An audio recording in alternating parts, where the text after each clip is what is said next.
there will be nothing like war. You remember the Aburi Accord? And so many accords, and none was kept by Gowon and his Nigerian government. Ojukwu sought for peace.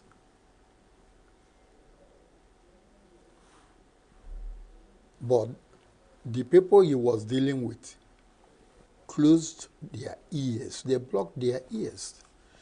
They didn't want to hear him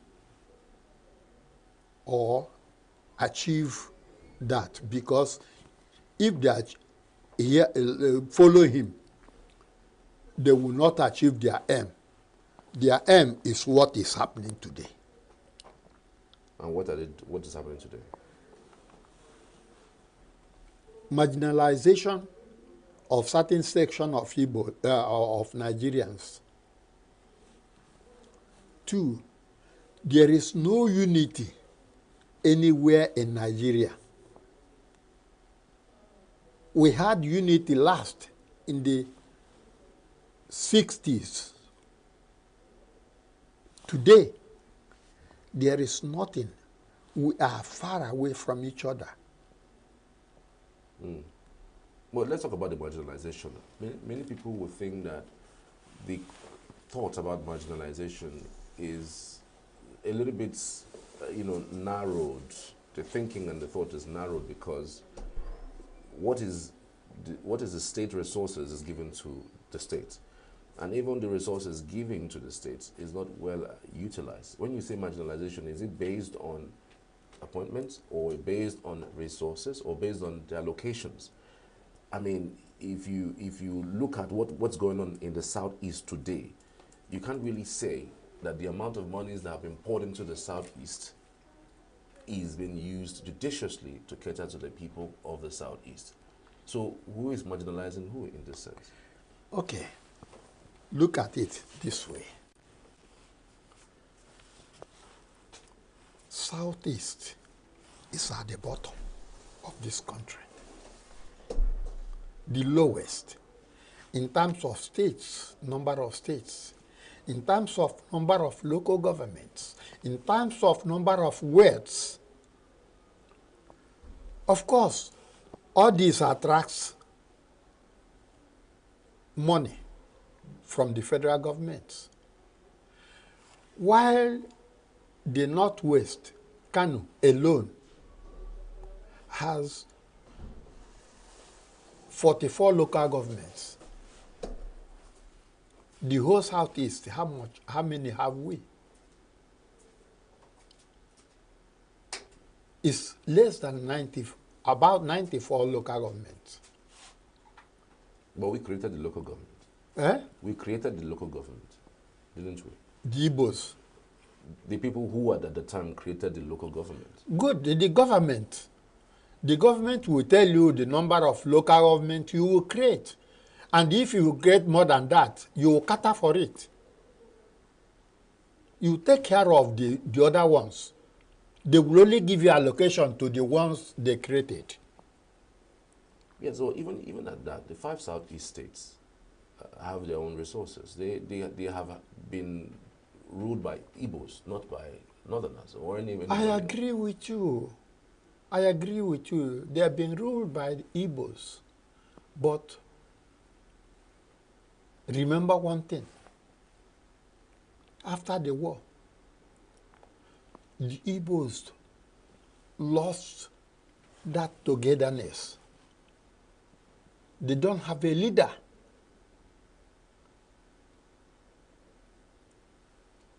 And other Nigerians capitalized on it to divide us more. So I wouldn't say it's their fault, other part of the country, other part of Nigeria. I wouldn't say it's their fault. Would you say it's the fault of Igbos? It's not the fault of Igbos because it is the position they found themselves after the war. It was too much to bear. For instance, by 1970, I don't have 1 naira. Okay. Or let me say 1 pound. And I know many people are like that. Then if you have money in the bank, you go to withdraw the money. They say you have tampered with the money. Therefore, the money has gone. That you tampered with the money during the war. You've lost your money. Some people who did not tamper with their money were given 20 pounds. So, the only yardstick you can measure Igbo man economically as at that time is 20 pounds.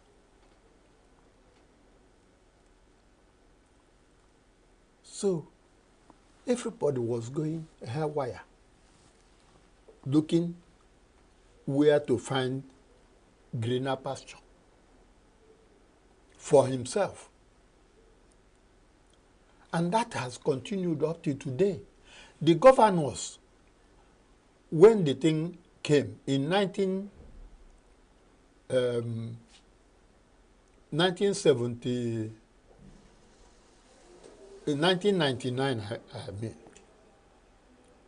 when civil rule came into play, the players were those people that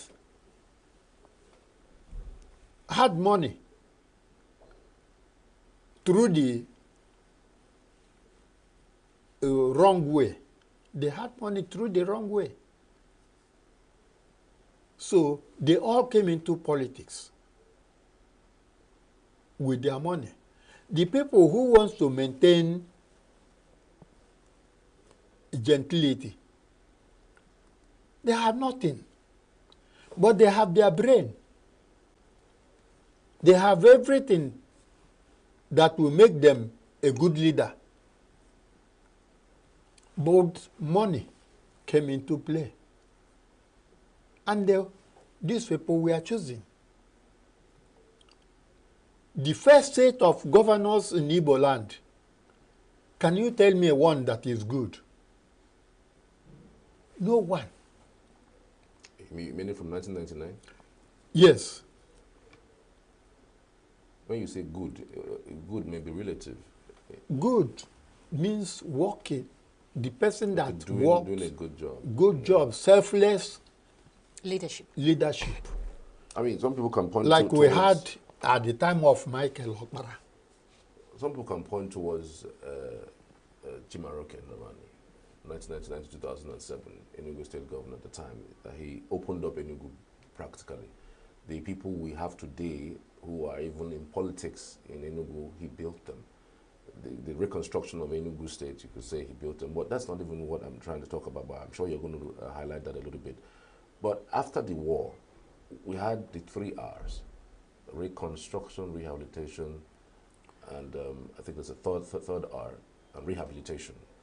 The government said no victor, no vanquished, and also embarked upon reforms to reintegrate the Igbos into the government space. You don't think that has happened over time? The 3 R you mentioned, one is reconstruction, another one is rehabilitation, and the other R is reconstruction, rehabilitation, and is it restoration or it's not restoration? Reconciliation. Reconciliation. Good. None of the 3 R's saw the light of the day. No. Why? It was not implemented by the government. So that was why we are where we are today, trying to struggle by ourselves. I'm a victim. Of the war? Yes, of what the war brought. Okay. How are you a victim? I'm a victim because at the end of the war, I had nothing. I started afresh. So What were you doing at that time? How old were you at that time, in 1967 and 1970? What was the war like, being a young person at that time? as at 1966, I was 22 years old. Wow. So as at the time the war ended, 1970, I was like 24 years old. Or 25. 26 years old. So I'm a full-fledged man when it happened. Yeah. I was feeding myself, clothing myself, doing everything by myself, and helping my younger ones to school. So I have responsibility at that time. So I can say when the war ended, I had nothing. So what was it like? Because at the time, I heard that through books, that young people were co-opted into the Biafran army. Were you co-opted into the Biafran army at the time? And where were you specifically? Were you in the eastern region, or you were outside the eastern region? I was at the heart of Biafra. Each time where the Biafran headquarters is where I am. Okay. In ENUGU, in Umuahia, then in Madonna 1, in Etiti, local government area.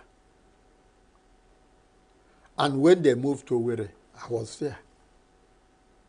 But one thing that I did not do, I had very young persons. My father has died, my mother has died. I am the breadwinner of the family. So if I die, the rest will die. I have that at the back of my mind. That's why I didn't join Biafran army. It was a choice. It was a choice. That's why I didn't join the Biafra army. I had to stay alive to guide these ones. So, Okay, let's talk about the leadership, politics and governance from that 1999 till date. What are the significant changes you have noticed or you've noted in Nigeria so far?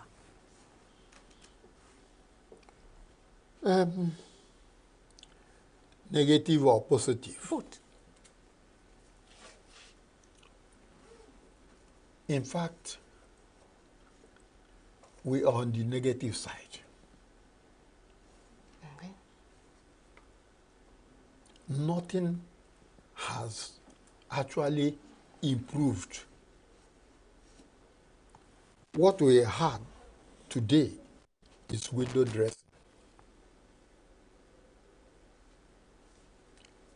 Amateur war judge. That is what Nigerians are doing today. When you wear clothes, people will think everything is okay with you. But inside, you know what you are passing through. That is the problem with Nigeria today. We had never had peace, true peace in Nigeria. If you don't have peace, you have lost it all. Was there any time we had peace in the past? Yes. In 1960 to 66, I used to sleep outside. No armed robbery, no thieves, no nothing, no mosquito bite.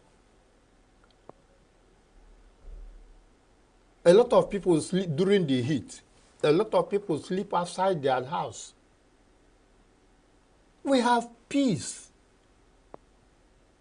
If you go to the north, I can tell you this for free. In the north, The Hausas saw Igbo man as next to God.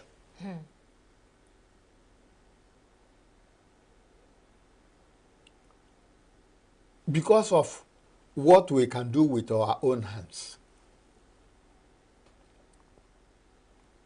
But today, what is happening? The Igbo man has been suppressed. Suppressed. I liken it to the picture in 50 Naira note. If you get the 50 Naira note, look at it. The woman's head is above all, followed with the man with turban. Then the other person, Yoruba, the Igbo man, was at the bottom, very lean. That is the position.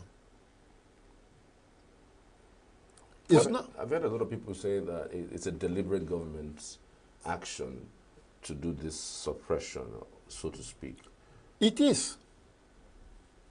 It is government action. It is deliberate. Even with government after government, because, I mean, in 1999, Obasanjo detribalized Nigeria, a man who welcomed everybody. Yar'Adua, the same thing. Jonathan, the same thing. This call about marginalization started peaking when the President Buhari took over office, you know. But you can't really say that it's a deliberate government. At what point did they make it a policy to marginalize Since the Southeast? 1967. Since 1967, the military started creating, they created the core states, 8 core states, is to press down the Igbos, to suppress us. Ojukwu did not accept it. They created 12. Ojukwu did not accept it. He said, let us sit down and agree on what to do. You don't force anything to us. So the military started implementing unitary system of government.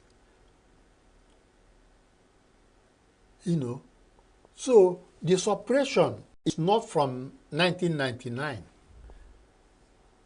It's from 1966 or 67. The military, everything we are suffering today comes from the military. And the military is the North. I tell you, I can count them by my fingers. The number of head of states that came from the North. And the number that has come from the West. Well, the North, it doesn't look like it's even better. They are not better because... I'm just saying that it's not about the amount of persons who have led a country or the amount of persons who have come from a place, but what you can actually do with that position in terms of distribution of resources. But, I mean, the North is the poorest according to our statistics. But we're talking solutions now. Going forward, we have a new president who just came in last year.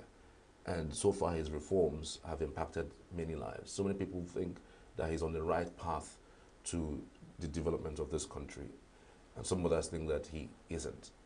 But for you, going forward, what do you think can be done in terms of uniting the country? And of course, having a country where everybody will feel, you know, happy and excited to peaceful. to practically be part of it. Let me start from somewhere. You see, there's a program called Structural Adjustment Program of Babangida. That program would have been a masterstroke that would have given Nigeria what we want, or even more than. When I heard that program, I started jumping up. I felt relieved in my heart that something good is coming to Nigeria. Because I read a book written by a Ghanaian. He was a student in China, African student in China. He wrote the book about China, how Mao Zedong and every other person started the revolution in China. And what they used is this structural adjustment program. Get all the cars, bring them, park them in one place. Both private to government to park them in one place. China people, if you want to ride a car, produce a car. If you want to ride a motorcycle, produce motorcycle. If you want to ride a bicycle, produce a bicycle. And even the head of state was riding a bicycle produced in China. And at that material time, I had a pressing iron called Santon iron. It was made in China.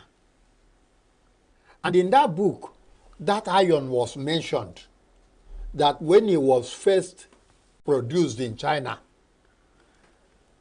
if you buy it, before you finish pressing one sheet, the elements were born. Then the government gave order. If it burns, take it back to the shop where you bought it. Tell them what happened. They will give you another one. And take the other one back to the factory. And that is what they continue doing until they perfected Santon. Santon became an export product. So such thing practices. Yes, yeah, that is what is called structural adjustment program. So I was happy that Babangida did that. But you see, such programs goes with some kind of sacrifice. The people of China paid that supreme sacrifice to adjust. They don't travel out of China, unless on government platform. You are going to for government business, then you will travel. Otherwise, let us all remain here and suffer it together. So they did that. They produced so many things. They produced their own cars. And today, they have all those things for exports. That's why China is the way they are today. They drove away the Japanese, who were bourgeois at that time. They liberated themselves from them. So you think structural adjustment program will be good Will now be if the it's same introduced? thing. Okay. But I discovered that while Babangida is asking us to tighten our belt, himself and his cabinet, we are losing their own. We'll have to leave it there, Pastor Silas. Or no, we'll have to leave it there because of time. We Thank truly you very appreciate much. you. Maybe Thank you. in another time we'll probably invite you for a longer discussion because I really enjoy the discussions with you. Thank you very much. Thank you for coming. Remain blessed. And so we're headed for a short break. When we return, we would switch gears to talk about human rights abuses since 1960. Stay with us.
We're glad to still have you back. This is Signature Television, and this is the Signature Morning. We'll be moving ahead to another segment. We'll be discussing Nigeria at 64.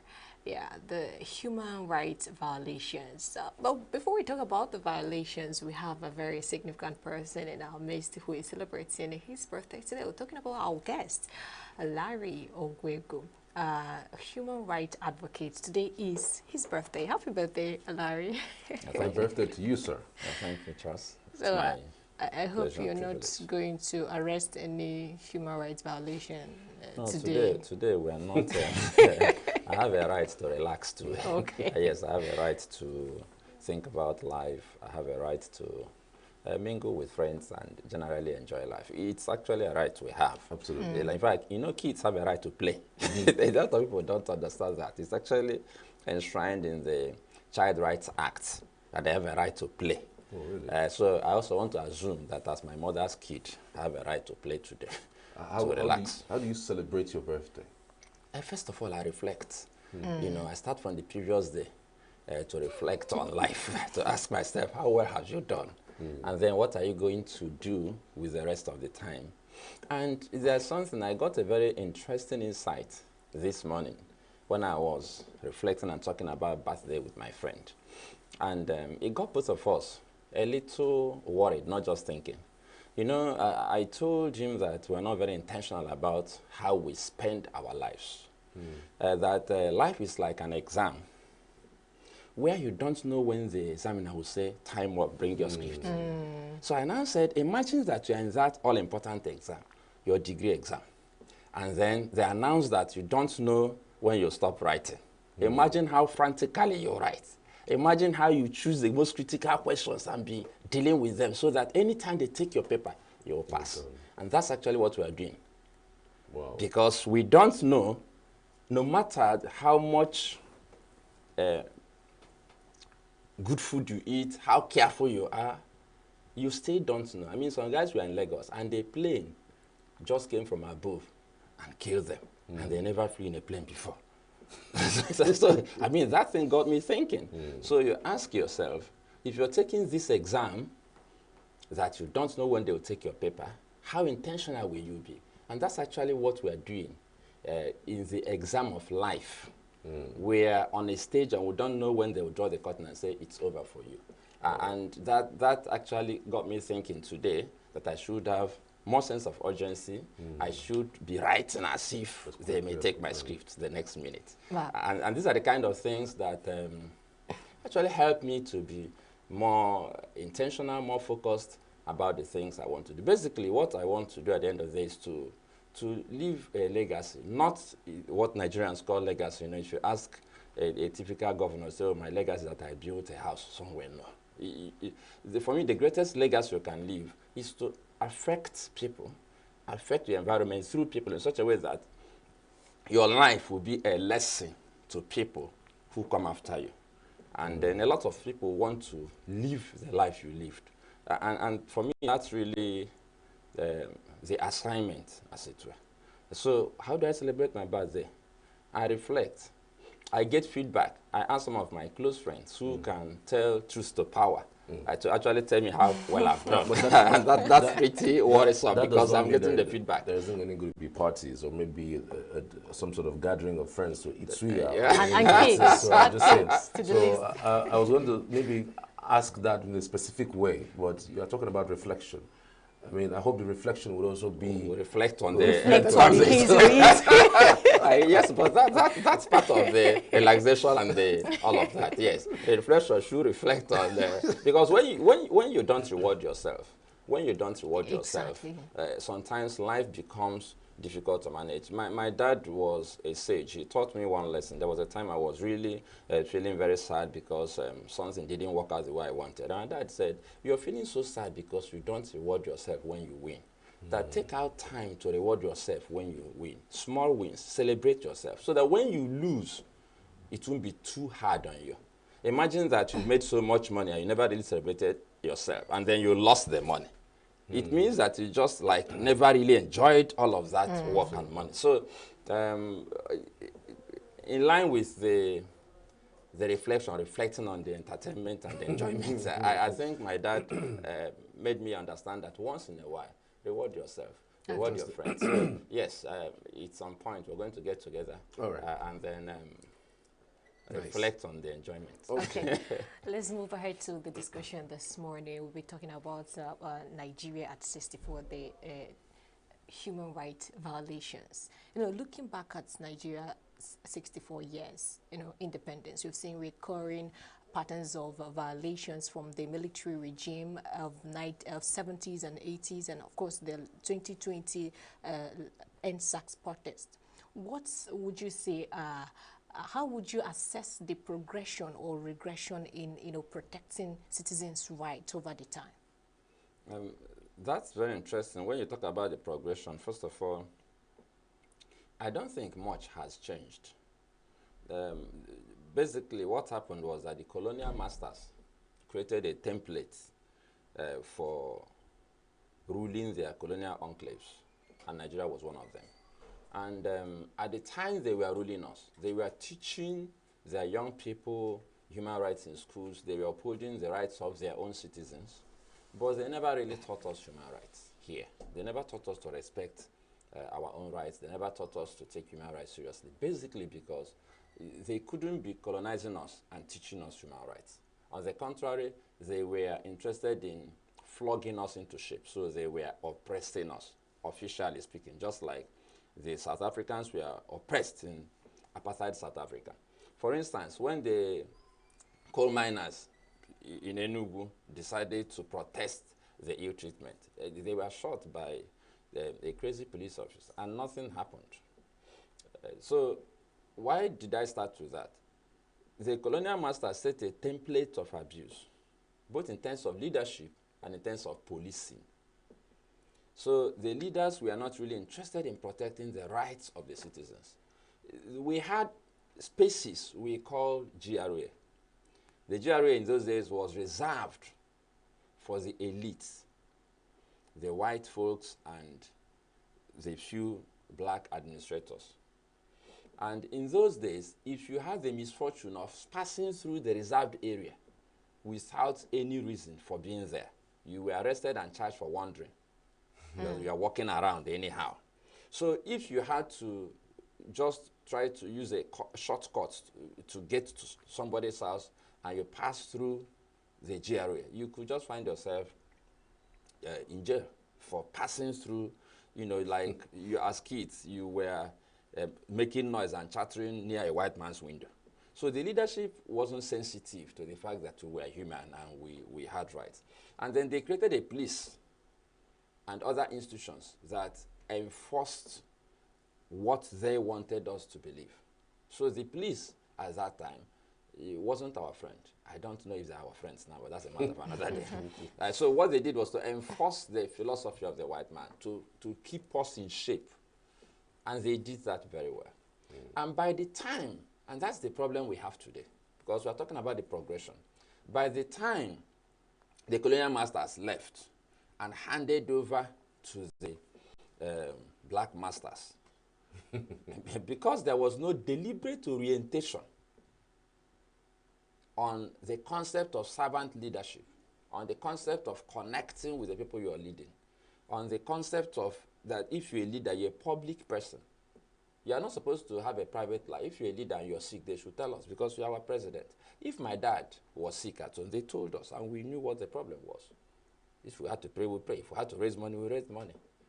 So because there was no such transition, both in terms of political leaders and in terms of the policing institutions, we now just continued, though we claimed to be independent, and we actually got the independence.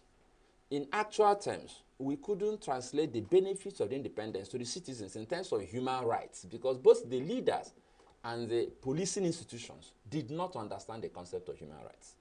And I wanted to lay that foundation so that we'll understand that from 1960 till now, that is the same problem we are suffering in different ways. If you remember, some time ago, unknown soldiers practically destroyed Fela Nikolakbo Kuti's home. And he said his mother was practically hauled out of the window from a first floor. It was a sign of absolute lawlessness at that time, because they could have done what they wanted to do without that level of brutality. But because there was no sense of human rights, there was no place for accountability, nothing changed. And unfortunately, it started with the politicians. And then when the military came in, it became worse. Because usually when they come in, they suspend the aspects of the constitution that wasn't in alignment with their behavior as military boys. They usually suspended the legislative, excuse me, the legislative government. They usually suspended all the human rights sections of the constitution. So they led by decree. And they decreed what suited them. So why am I saying this? The truth is that by the time we started our democratic experiment after the white man left, we were not tutored in human rights, both the political leaders and the police. And the politicians just used, maybe if you are benevolent, then you behaved in that manner. The constitutional framework for human rights was not respected, which is the same story we have now. We have one of the finest documentation of rights that citizens should have in Chapter 4 of our Constitution, and we are not respecting those rights. Right. So the challenge we've had is that the foundation was faulty. And that foundation, being a mental foundation, a mindset foundation, will not allow us to really practice human rights properly until we deal with that foundation. Right. There's hardly any country you can point out to say that they are free from human rights. I mean, if you look at the developed world of the countries of this world, the US, the UK, France, Germany, they all have human rights problems, issues leaning on their neck in terms of what they have done in the past, either against their own citizens or citizens of all other countries. I'm just wondering if it is possible for a country to be human rights violators free. Well, I think I like that question from the perspective of the fact that a lot of nations have challenges, even those nations we hold up. But I think the finest countries when it comes to respecting human rights are the Scandinavian countries. Okay. And I mean, these are countries where they have practically been able to achieve a groundbreaking level of respect for human rights. You are talking of countries like Holland, Finland, Sweden. These are places where women practically have equal rights and shares and everything like men. Some of these countries don't need their prisons anymore. They are renting out prisons to other European nations because they, I mean, yes, so there are countries where the concept of human rights abuse, as we see here, like a man assaulting their wife and all of those things, not only that it doesn't happen as often as it happens here, but if it does, they take it very seriously. And in those nations, the Scandinavian countries, state abuse is minimal, almost non-existent. State abuse meaning agents of state abusing citizens. But when we talk about the big brothers, the countries that we talk about often, the United States, UK, and all of that, they have their baggages. But the major difference is that when the right of a person is infringed upon, the state investigates. The state rises up to defend the person. So when a person says, I can't breathe, and you choke him to death, there will be public outrage and outcry. And the state will rise up to check what happened and hold people accountable, even when that person was supposed to have criminal records or was supposed to be black and does that. But in Nigeria, you see cases that are glaring and no reply. The mother had gone to the police. The day I met this woman, the way she was crying and talking about a son, this poor woman and the sick husband invested everything they had in 1 month to leaving youth service. Nobody can account for his whereabouts. His phone was smashed. Under suspicious circumstances, nobody has taken any step to find him, as little as checking the last conversations on his phone. Because this woman is poor, the husband is bedridden, everybody brushes her away. You are talking about right to life here. We are not even sure the boy is alive. And the state is not doing anything. And this boy died serving the state officially. Wow. Practically. I use that example because it's glaring. But we don't have value for the rights of human beings. We don't even have value for life here. So we don't expect that states will be human rights abuse free. But we expect that when there are problems, they should be investigated and there should be solutions. And talking about the fact that we don't really have these solutions, you will notice that it's the same pattern that we've had all this time that is getting worse. She talked about progression, and I didn't get to that. You see, we're actually getting worse in many ways. Though we look better, but we're getting worse. Now, let me explain. Before now, our police won't ask you for money to open a case file. They won't ask you for mobilization, that's the word precisely, to go and arrest a suspect. They won't ask you for mobilization. Yesterday, somebody went to Zone 13 at Ukpo to respond to an invitation to sort out a case. And the person in charge asked him to bring money so that they will visit the scene of crime, mobilization. It wasn't that bad before. You know, the police has better machinery for making us believe they're our friends. They have police diary, they have social media handles. When a scandal shows up on social media, they try the victims and tell us that, oh, they have tried these victims. But you go to the same place, and there is a bad case, which happened recently here in ENUGU. So somebody said, pay 150,000 for bail. And the intervention officer HRVC sent, Human Rights Volunteer Corps sent to the station, said, we don't pay money for bail. He told us that bail is free. And the police officer insisted. So this young man called Abuja, a certain number of an officer who came to train HRVC volunteers, the CRU, Complaints Response Unit. And the Complaints Response Unit called these officers in ENUGU and practically chewed their ear for even trying to collect money. And an officer, a deputy commissioner of police, who should be responsible, now ask the person who made the call to Abuja, so if you sack this man, are you going to feed his family? Why did you call Abuja? Why didn't you come to ask me first? Now, that's how low we have descended. So we're actually getting worse, if you ask me. The colonial police had a problem. Their only problem was to ensure that we didn't make noise or agitate or gather to demonstrate and all that. They were not asking people to bring mobilization to the extent that we're doing now. So I think we're actually retrogressing. 30 years ago, 35 years ago, we didn't have touts going to carry people bodily and carry the equipment in the name of collecting revenue. It wasn't that bad. Today, if they carry your generator and you seem to be uninterested in the generator, they may carry you bodily to put you in the bus. As a matter of fact, you know, on a funny note, something happened in our own office a few years ago. They came to our office. Some of them said, oh, this is human rights office, so we have to be careful. So they did something that I consider both amusing and ingenious. They called, they told the boy, oh, we want to see certain papers. The boy said, okay, let me call our boy. He said, no, we don't need to see your boss, just the papers for this payment, that payment. The boy said, okay, I can't give you the papers unless I call my boss. They said, okay, come and explain to our guy. So he went downstairs and put his head in the bus to explain. They took the 2 legs and put him in the bus. Hey. And this is a true story, and drove away. My God. The painful part is that I was sitting in my office. I thought there was somebody at the reception. The reception was empty. There was nobody else in the office for some time.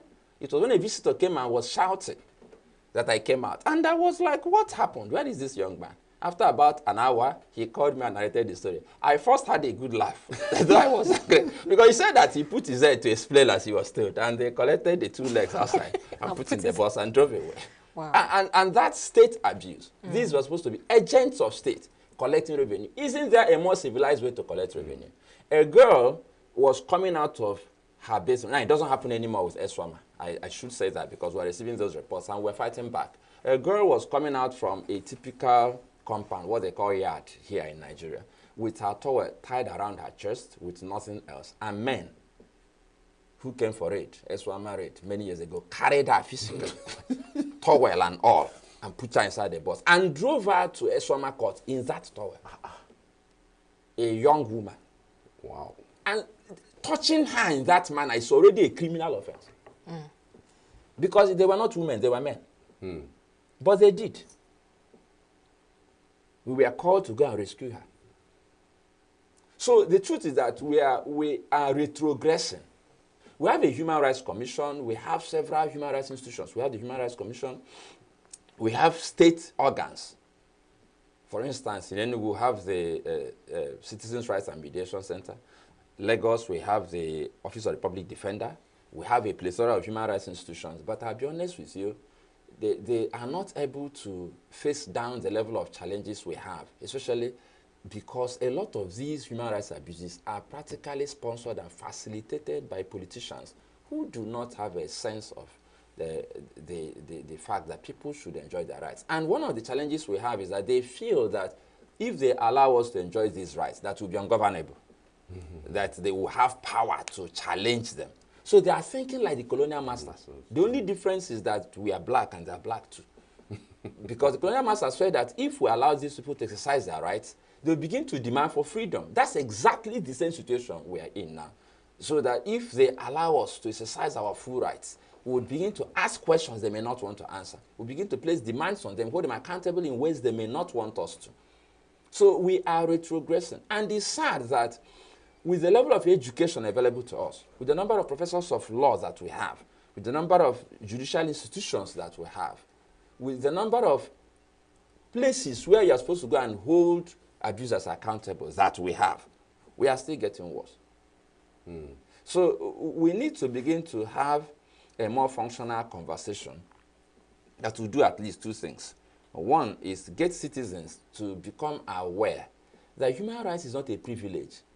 It's a right. It's actually called inalienable right, a right you cannot separate from the person. And I also make bold to say that human rights are first given by God and documented by man. So when we talk about rights, we're not even talking about something you just dashed us, as we say. No. Because the right to fair hearing is innate, it's inborn, to the extent that even a 6-year-old child demands for fair hearing. If you want to punish a 6-year-old child without listening to his adult, so he said, Daddy, let me tell you what happened. Daddy, wait now. The person is demanding the right to fair hearing. I don't want you to punish me without listening to me. So at that time, the person didn't attend human rights training. The person didn't read anything. But there's this innate feeling that I want to tell you what happened before you make a decision. When you see people being maltreated, maybe by the military or police, roll on the ground, do frog jump, the first thing you do is to get angry and say, this is not right. Even people who don't know about human rights say that. And in human rights balance, it's called the right to the dignity of the human person. So you don't have to treat a human being properly. So when we respect human rights, then we can begin to talk about enjoying Nigeria. It's not just about economic hardship. In the Scandinavian countries I mentioned, when you look at indices of happiness, which is one of the indices we are looking at now globally, we have the Human Capacity Development Index. We also have the Happiness Index. The Scandinavian countries, Finland always comes first.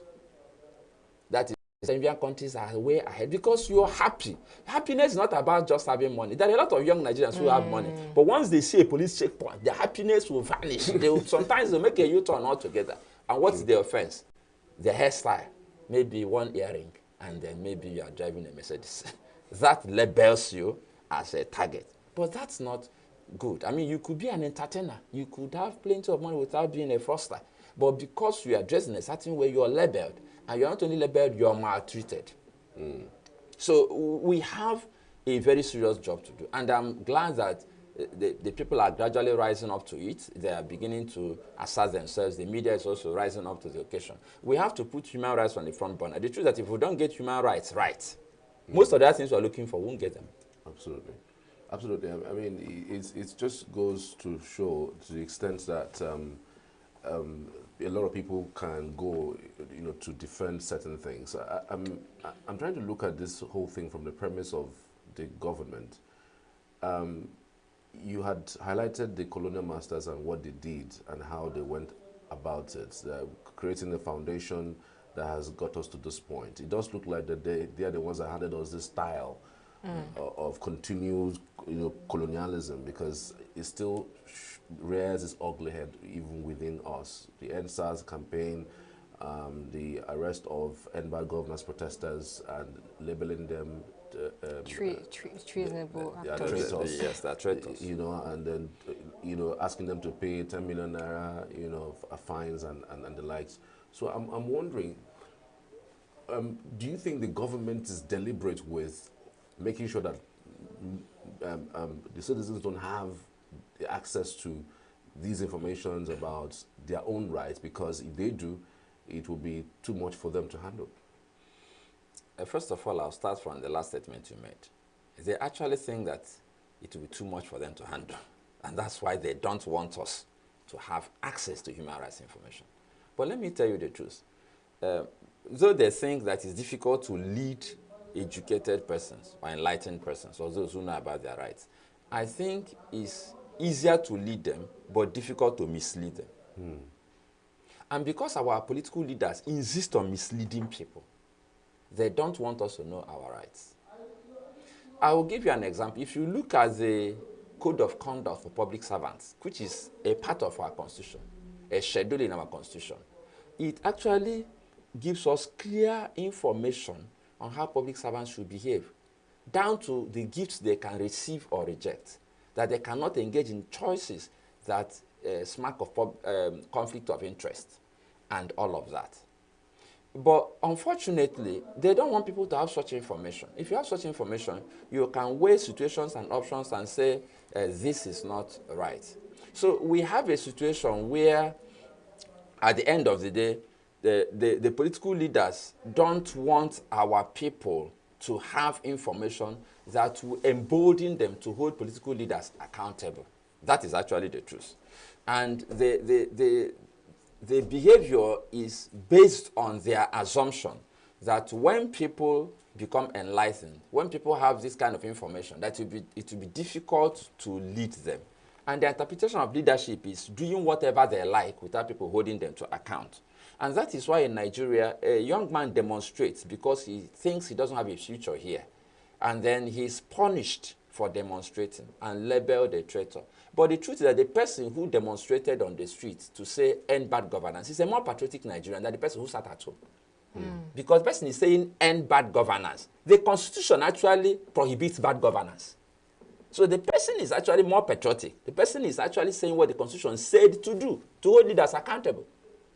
So I don't know how we can now say that the person who is doing Nigeria a favor by calling Nigeria's attention to the fact that we are not doing well. I don't know how you punish that person. And then you extol the person who says we can continue business as usual. We pay people to come on television, that's my view, to come and say we're not going to participate in.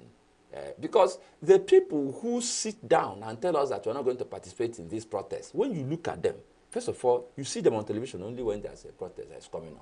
And then they say, we won't participate. You don't see them any other time. Which means that somebody created that avenue. And somebody apparently paid for that opportunity. Absolutely. And then they come and tell us, we have a coalition of civil society organizations that won't participate. Those who want to participate, you don't give them platform to come and say, we want to participate. So we have a problem with our political leaders. I had the privilege of meeting the critical, the most influential Guba candidates in ENUGU State before the election. Okay, just 1 minute, just to wrap up. Yes, and I discussed human rights issues. And they all said, I didn't know it was this bad, including the present governor, Peter Mba. I spoke with him one-on-one. He said, I didn't believe it's this bad. And I said, the only interest I have is whoever emerges governor, deal with this. I mean, where the state belongs to you in terms of leadership, you are the father of the state. Make sure your children don't suffer. But the moment these leaders get onto the saddle, the people who were there before them will explain to them that if you give these guys 1 yard, they'll want 1 mile. So don't give them any rights. That the only way you can get revenue and get everything you want is by suppressing the people. And that takes us back, right back to the colonial heritage, which means that we have flag independence, but we're not enjoying the citizens' independence. Wow. Okay. Well, that is it. A very interesting time with you, Larry Ogwego. Thank you very much for your insightful contribution. All right, we'll be moving ahead to the business report. Do stay with us.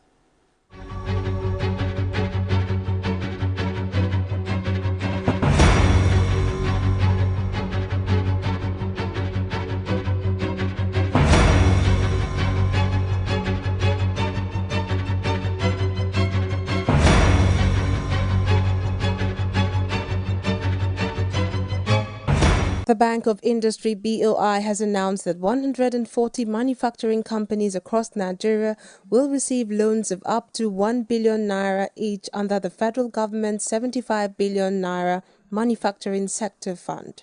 The loans offered at single-digit interest rates aim to boost industrial capacity and economic growth by supporting large-scale production enterprises. According to BOI's Managing Director, Olasupo Olusi, the funds have already been allocated to successful applicants across Nigeria's 6 geopolitical zones, with disbursements currently underway.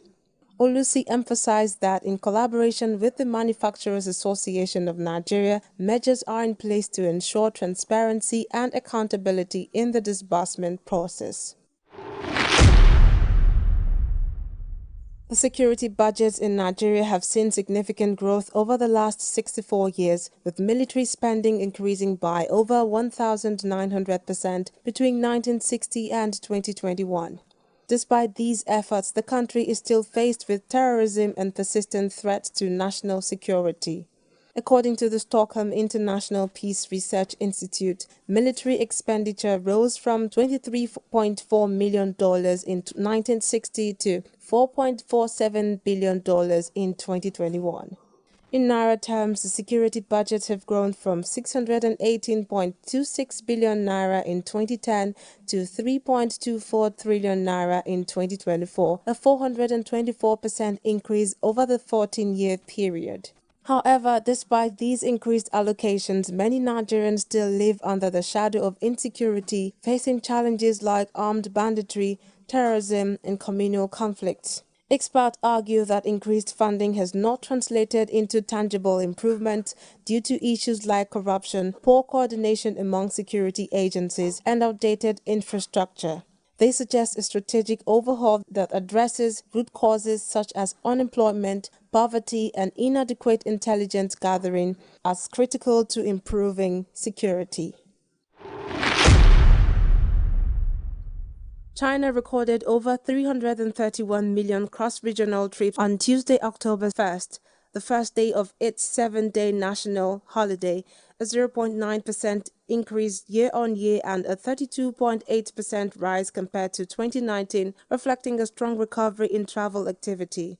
Railways handled 21.4 million passenger trips, up 6.7% from last year, while highways saw 306 million trips, marking a slight 0.3% rise. Civil airlines carried 2.38 million passengers, an 11.6% increase from 2023. Water transport also saw growth, with 1.09 million trips recorded, up nearly 50% from last year.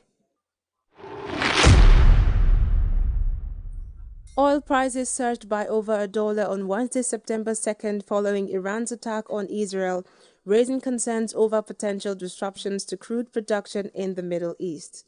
Brent crude futures climbed by $1, that's 1.36%, to $74.50 per barrel, while U.S. West Texas Intermediate WTI crude increased by $1.07, that's 1.53%, to $70.90. Both benchmarks had gained more than 5% earlier on Tuesday, October 1st, reflecting market fears about escalating tensions in the region. The attack comes in retaliation for Israel's military operations against Hezbollah, a Tehran-backed group in Lebanon, escalating the conflict further. Analysts believe that ongoing hostilities in such a major oil-producing area could significantly impact global oil supplies, which is pushing prices upward. European stocks opened slightly higher on Wednesday, October 2nd, with Pan-European stocks 600 up by 0.35% in early trade. Investors are closely watching the escalating tension in the Middle East, particularly after Iran's recent missile attack on Israel. Defense stocks such as Saab and BAE Systems saw gains, while oil and gas stocks rose by 2.42% amid concerns over possible disruptions in the region's energy supply. Travel and leisure stocks dipped slightly, with airplanes rerouting flights to avoid the conflict zone. Meanwhile, JD Sports shares dropped by 3.5% despite reporting better than expected revenues due to weak performance from Nike, a key supplier. This cautious market movement follows a negative trend on Wall Street, where the Nasdaq Composite fell by 1.5% and the S&P 500 by 0.9%, highlighting investor unease amid growing geopolitical risks. At the end of the trading session on Wednesday, October 2nd on the Nigerian Stock Exchange, 425.76 million shares were traded, amounting to a market value of 8.45 billion naira across 11,954 deals. Compared to the previous trading session, this represents a 27% decline in volume, a 7% improvement in turnover, and a 13% increase in deals. The current market capitalization of the NGX is 56.5 trillion naira. Out of the 123 listed equities that participated in the trading, there were 26 gainers and 32 losers. International breweries led the gainers, with its share price appreciating by 9.98% to close at 4 naira 41 kobo per share, followed by Maya with a gain of 9.94%. On the losing side, Ella Lakes fell by 9.93%, ending at 3 naira 99 kobo per share, followed by Caverton Offshore Support Group, which lost 9.92%. United Bank for Africa recorded the highest volume of trades with 108 million shares changing hands, followed by Zenith Bank at 35.2 million shares. The benchmark all-share index ASI shared 326.40 points, closing at 98,232.39, representing a 0.33% decline for the day. And that's it on Signature Business Morning News. I am Thompson Natus.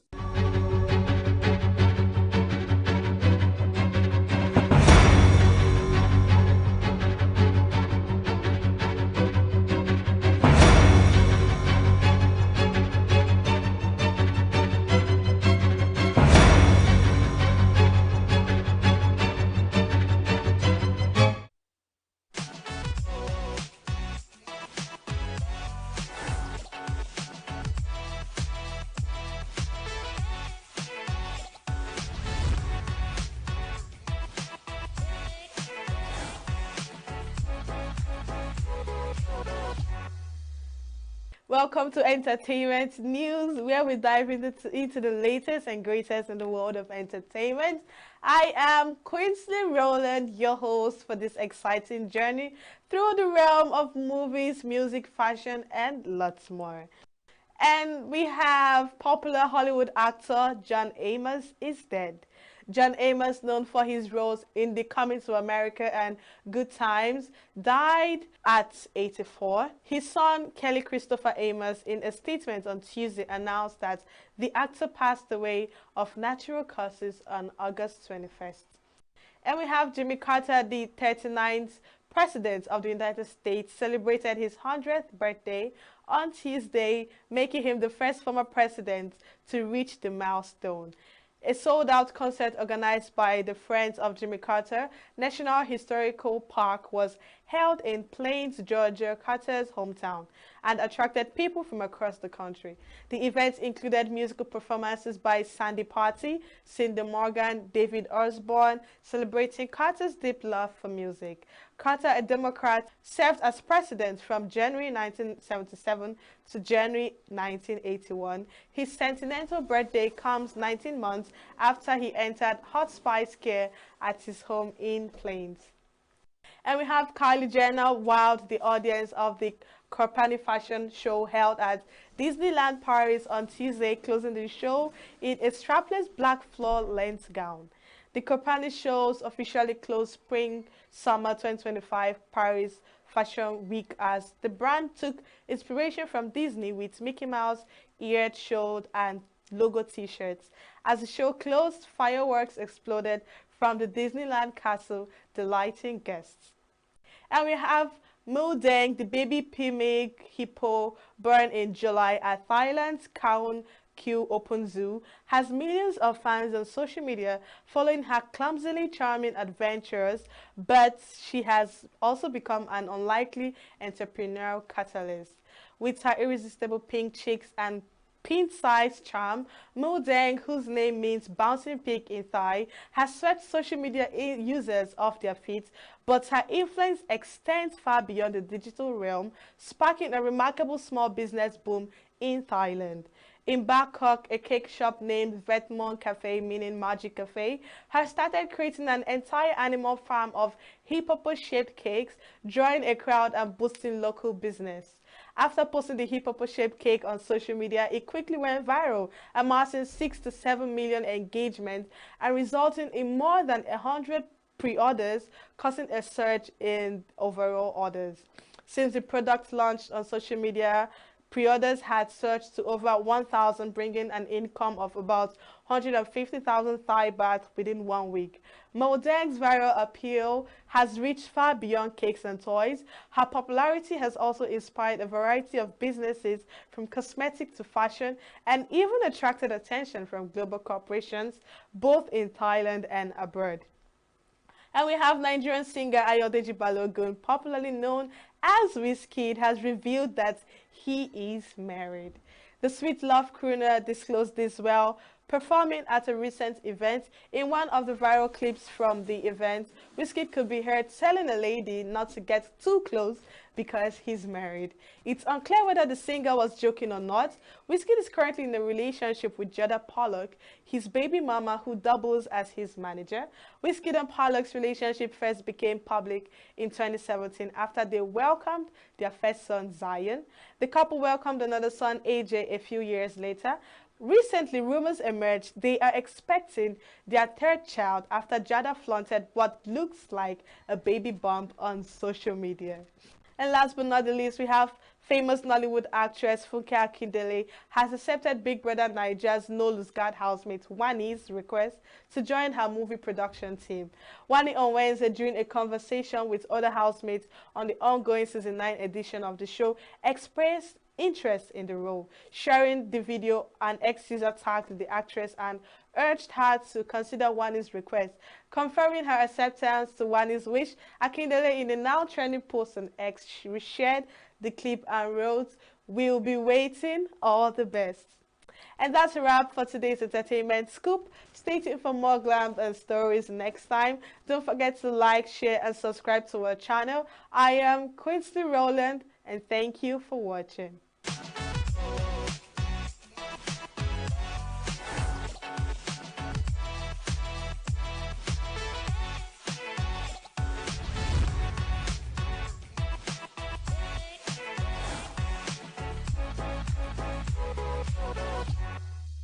We do buy fuel for 86 naira, 87 naira, highest 150, and people are crying then. Now 1,250 is much. It's too much. Bag of rice 120,000. It's not good. It's not supposed to be so. You understand? Things are turning upside down, which is it's affecting everybody. Anyway, let me not say everybody. It's affecting the poor masses. You understand? And it's not good for us. I pray that they will amend one or two things so that people will start living the way it's supposed to be. I pray that Nigeria grows well. I pray that our economic instability stabilizes. I pray that we get good governance and we don't put our resources to waste. I also pray that we utilize every single natural resource that God has given us, because as we all know that Nigeria is a state and is a country endowed with many natural resources, one of the best in Africa. At the point we are once known as the giant of Africa. I pray that we are once again restored to that great glory.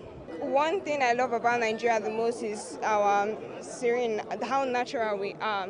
I mean, you look around, you see green trees everywhere. You see, and I love the way we are unified. You see that we are one country. We are good to each other most times. We are friendly with each other and we love each other in the country. We relate with each other and we are very welcoming with one another. First of all, I must congratulate Nigeria for attaining the age of 64. But I must say that Nigeria has not really done well. At 64, Nigeria is supposed to be better than it is. As a child, I knew that Nigeria was being referred then as giant of Africa. But today, we cannot proudly say that Nigeria is a giant of Africa. So many things have gone wrong. Yes, God blessed us with so many good resources, natural and human resources. But I don't know whether I would say that we're unlucky to have bad leaders at the top. Our leaders are not doing well, especially those in Abuja. Before now, Naira had value. I remember there was a time Naira was, $1 was just 1 Naira. But today, $1 is the equivalent of Naira is 1,700, which is very bad. Then in education, the Nigerian educational system, I don't know whether they are just paying lip services to our educational system. As a child, I knew that there were so many competitions we used them back on. We participated in. Things were okay then, educationally. You saw the country changing from 5 years system of education to 6 years. The UBE is not working, Universal Basic Education. We are told that the federal government had declared free education. It was expected that from primary 1, basic 1 to JSS 3, the pupils will be there free, no tuition. But it's not working. It's just there theoretically, practically it's zero. Nigerian education system is not giving us what we wanted. The free education they talked of is not achievable because you still see people paying fees in different names.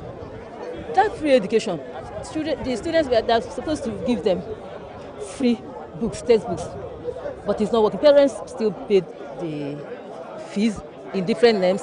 They buy their books, buy school uniform, up to school bags, but it's not supposed to be. Even the homegrown feed they were supposed to be doing. How many schools are they are doing it? They're not doing it. So many things are going wrong. Our economy has come down to tree.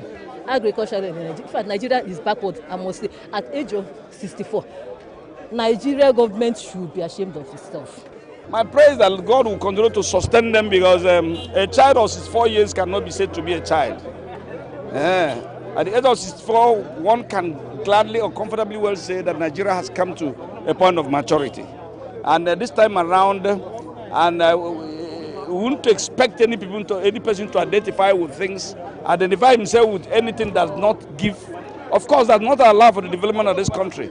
You don't have to associate yourself with the people who criticize and run down the country and feel that this country has not, the country has come of age. And all we need is to build on what we've been able to achieve so far. So that's my message. We've had a lot of expectations, a lot of things in our minds, starting from when we were in primary school. When I was growing up, they were telling us Nigeria will be this, will be that. Today, we are going to clock 64 tomorrow, but we're not seeing any changes, truly. Things are getting worse. So since 64, we gained independence. I have not seen any change. Starting from during our primary school days, they keep on telling us this will happen, that will happen. I'm still expecting it. But up till now, we've not seen any change. Rather, things are getting worse. I expect things to be better. Yes, I expect things to be better. Like what we are facing now, the main thing we are facing now is the cost of things at the market. We that are working, our salary remains the same, but things are getting higher every day. Sometimes you feel like trekking from home to work, which is not possible. So I know how much they sell things even when I was little, and I compare it then and now and see that there is a very big difference. So my prayer is that God, because the only person I'm looking at is God, I'm not looking at government again. God should help us so that this country will change. It takes only the intervention of God Almighty for this country to turn, because there is no amount of protest. Because after this last protest, it's just like after the protest, things even got worse instead of getting better. So I put everything in the hands of God. If you are to go by the condition of things, at 64, I think we are still backward. Why do you say so? If you look around, you agree with me, the level of poverty in Nigeria, people are suffering. And it's obvious that the people in power don't even care about the masses. Or should I say, the people they rule. Because this Tinubu administration now, look at what we are passing through because of the fuel subsidy issue. Everything in the market has actually skyrocketed. That even to feed now is a problem for the poor masses. So at 64, we have not actually done anything. And I'm appealing to those in power to see the need to make an adjustment and give governance a friendly face so that the masses will benefit from whatever policy they are making. Most of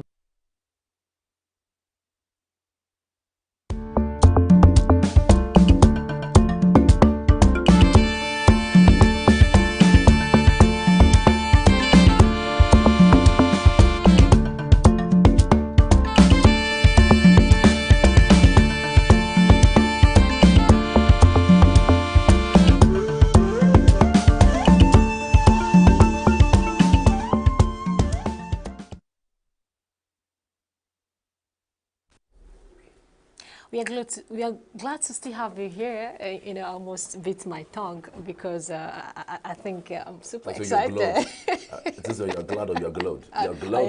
I am glad. Okay, so it's been an awesome morning with you on Signature Morning, Signature Television.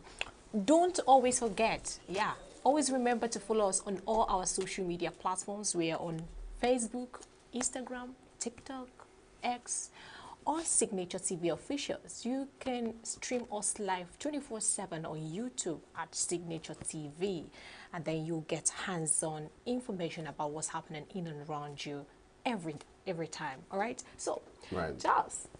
The Vice President of Nigeria, Kashim Shettima, is visiting ENUGU today, and so we're going to be covering that as the visit goes by. As a matter of fact, he's going to be, trying to visit some of the very interesting constructions that the current governor is doing. I understand that he may be going to the International Conference Center. I don't know if you've visited there.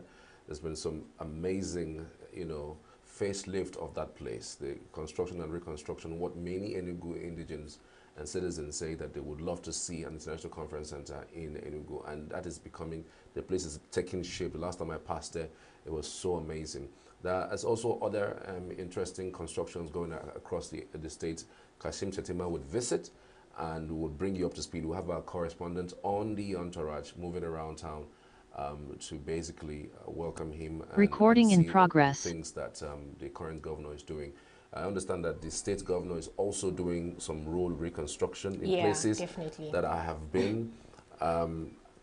There isn't any reason why the road should be reconstructed, but he just decides to do a facelift of it. No. Some of the roads are actually very bad. Okay. Very, very bad. If you focus on the bad roads, not the ones that's good, because especially New Haven, that New Haven access from northwest down that road and then cutting into New Haven access. I'm wondering what happened to the road. The road is good, it's fine. Why doing a facelift? Why doing a reconstruction on the road? I think we should focus more on other roads that have not been touched at all. I mean, there are so many in inner city roads like the Transit Kulus. We have Ugwaji. There's so many, Abakpa, some part of Abakpa and even Thinkers Corner. In fact, the Thinkers Corner, Thinkers Corner is we're located from the Ojizokalu down that road to Gotrioka University. You see that the road is really bad. I know the governments, they are watching, they are looking at this, they are listening. Please, the road is terribly bad, and we hope that they're going to come do something pretty fast about it. I passed what's it called, Ogbete Market yesterday. I saw construction going on in the new market exchange, and pretty good work is going on there. And kudos to the governor. We're watching and we are hailing you, and we're also calling you back to the things that just to remind you of all the things that you should keep doing and all of that. Okay. We'll keep you abreast with all the information you wouldn't want to hear. And yes, like I always say, you heard it here first. We'll bring you hands-on information, news to your pocket. So always follow us and do not, divert to other places. It's been an awesome time with you this morning. Exclusive interviews, newspaper reviews with Chris Maduka.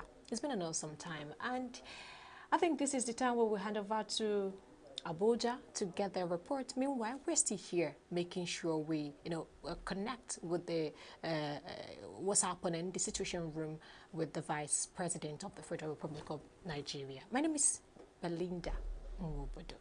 I know it's Charles Pius. Have a good morning.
Record.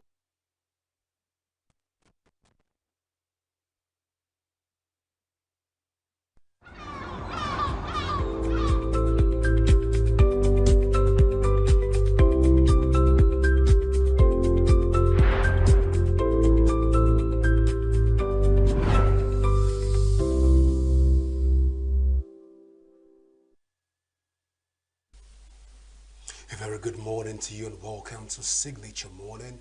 My name is Godwin Sunday. The president's speech has raised a lot of smoke everywhere across the country. First from the political class and then to the Nigerian youth. Every part of the country, industries have got to also share a particular detail from the president's speech. But has this speech been satisfactory so far? Let's look at the matters that are arising from the president's speech, independent speech so far. And this morning I've been joined by Alhaji Albal Kaka, who is a public Alba Kaka, who is a public affairs analyst, and he will be talking to us this morning about the matters arising from the president's speech. You're welcome to Signature Morning, Alhaji Alba Kaka. Morning. Thank you for having me. All right, so let's delve into this conversation. What do you make of the president's speech in general? Thank you very much. First, I would like to say happy independence anniversary to all Nigerians. And second, I would like to commiserate with those who have been affected by the floods in Maiduguri, Niger, Kebbi, Kano, Sokoto, and the rest. Coming back to your question, actually the president's speech, brought a lot of mixed reactions. Obviously, as the president of the country and the commander-in-chief, as the father of the nation, he will always want to talk about the positive aspects of what his administration has achieved over the last 1.5 years or so. But the reactions from some Nigerians is that, number one, the issue of the ways and means that they say they have cleared. Some of the economic experts are now arguing that it was actually restructured and it was not entirely wiped out, as the president said in the speech. So I'm not an economist, but that is for them to now explain to us. But if it's something that is structured over the next 40 years, it means that our children are left with the burden of making the payments. So the ways and means that the Buhari administration actually messed up on that, and so many other things, is one aspect of the speech that did not go down well with a lot of Nigerians. Thank you, Abba Kaka, on that particular response. But then let's talk about security.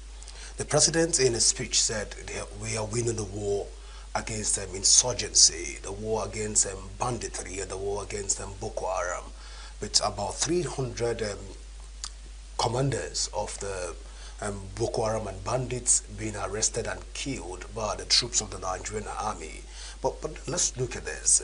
In reality, are we actually winning the war against insurgency in the country? Well, actually, recently from the actions of the Nigerian army, you will actually commend them for going after the bandits. But I wonder what took them so long to get to that point. And as we speak, the banditry is especially in the north and the northwest and north central is really alarming. And the military is obviously overstretched, but the Nigerian military that I know that went to Liberia and fought, went to Sierra Leone and fought, and they were decorated by the United Nations. It's not the same Nigerian military that cannot fight local banditry. These are ragtags in uniform and with some AK-47 and others. But the problem is there is some kind of connivance between some of the bandits and some of our security men and women, because I just cannot understand with the current technologies all over Nigeria and the Tucano aircraft that we purchased from the United States, that some local bandits in the bush are still as if they're in control of Nigeria. They're actually in control of some parts of the Nigeria, but very, very unfortunate and sad. Actually, before I just came to your studio, there was a lady that works for us at our estate, at the estate office, was actually kidnapped here in Abuja and spent 5 months with the bandits. So I just left the hospital where she is. She's an Igbo lady. Her name is Anita, and I asked her what was, like an investigator, I was asking her what was going on, what happened, all these 5 months they were in the bush, and she said the Nigerian military helicopters usually come and go up round and round, and then nothing happens. They go back. They were praying as if they came to rescue them, but in vain. So I don't understand with the technologies that we have, with even the mobile tracking system that we have with the police and the military and SSS and others. I just can't understand that the banditry is still on, and the only explanation is corruption. That some of the security men and women are actually actively part of it. That is why it refused to happen. But recently, for whatever reason, when you have your Minister of Defense himself was being actively part of it, that is why it refused to happen. But recently, for whatever reason, when you have your Minister of Defense himself was being accused by a sitting bandit in the bush, that they are collaborating with him, and the sitting Zamfara state governor himself also came out, Dawda Lawan, and made the same statement. So in a rational and sane society, if the minister refuses to vacate office for a proper investigation to take place, the president should, fire him and let the investigation continue. The military said they are investigating. But why are you investigating your minister when he's still in office? That means he can hinder the outcome and progress of the investigation. Justice system. Exactly. So the Minister of Defense, Matawali, needs to step aside for a proper investigation to take place. All right, Abakaka, before we even go further to delve into other conversations, even from the president's speech, we'll go for this short break and we'll be back shortly. Please stay with us.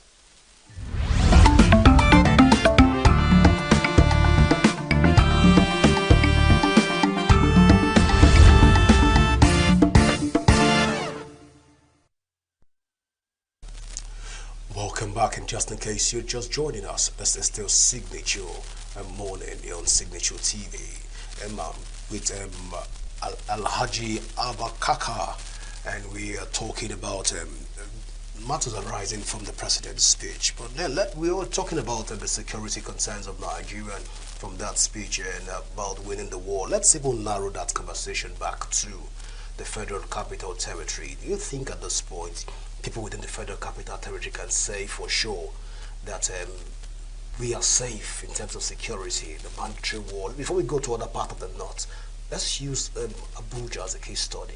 Can we say comfortably that Abuja is safe as it stands right now?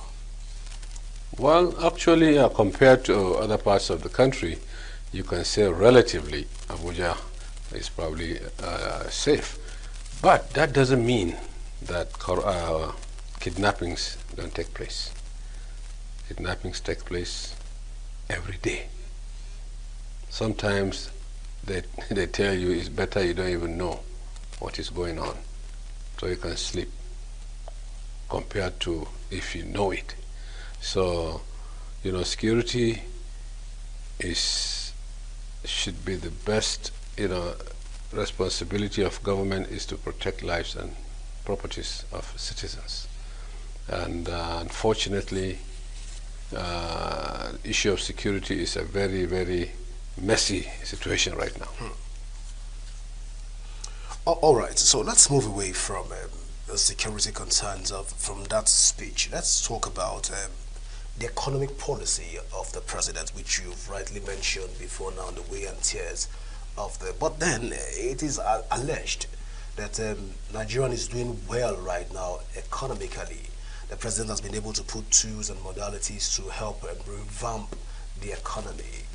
But unfortunately, it's as if most Nigerians are not seeing it from that light. Do you agree with the submission by Mr. President on the economic policies and blueprints so far been put in place? Well, you see, the issue is this. Once you have reforms, those kind of reforms are by itself very, very painful. And before the president obviously came on board, actually the country is broke. 8 years of Buhari administration has almost destroyed the economy. And he took those bold and courageous decisions from the beginning, so it's so painful, but it should have been a gradual, phase by phase or milestone by milestone. I would have preferred it to be like that, but he has already taken the bold step on day one that subsidy is gone, and after that the exchange rate was allowed to float, let the market forces determine. But the danger with the issues of the IMF itself is that they don't mean well for Nigeria. IMF and World Bank policies are always designed to control you and suck out your resources than to help you. Since the 1986 Babangida Structural Adjustment Program, tell me one policy that has worked, that was subscribed by the World Bank. They keep telling you devalue your currency. They keep telling you this and that, but they don't work. You know, they don't work. Look at China. Look at the Asian tigers. Their success has nothing to do with IMF or World Bank policies at all. You know, but we Africans are always jumping on the ship of the World Bank and the IMF. Those policies are not designed for us to succeed. And it should have been so obvious in the last 20, 30 years. But our policymakers, for whatever reason, you know, they keep on implementing something that doesn't work. All right, so at this point, we've also heard the president's speech. But one thing also was at least lacking to a certain extent on that speech, and that is the issue surrounding Nigerians' unity, even in our diversification. We hope that the president would have been able to address some form of creative program that will best unify us, but we didn't see any of those being reeled out just the way we have it being reeled out in the previous administration.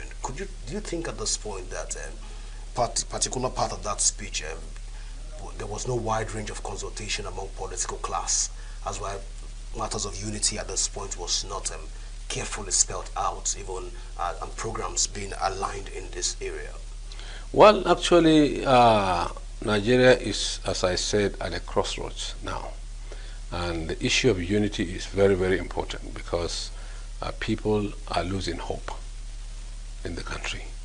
That's why you see this Japa syndrome. That's why you see this protests by, you know, youngsters and others who don't see hope.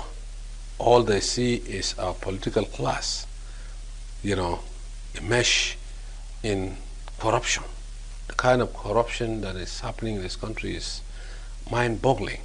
And, you know, people are pretending that it should be normal. No, it's not normal, and it's not never going to be normal.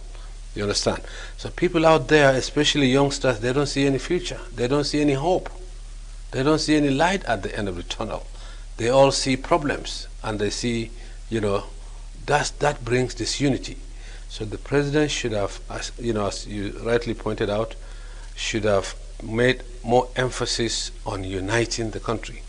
But with the kind of economy we have, inflation at 34%, you understand, cost of foreign exchange itself, the dollar is like 1,700 and something right now to the naira, which has never happened before.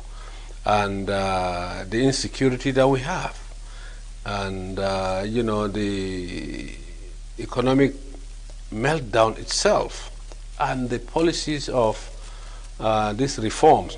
Reforms takes time.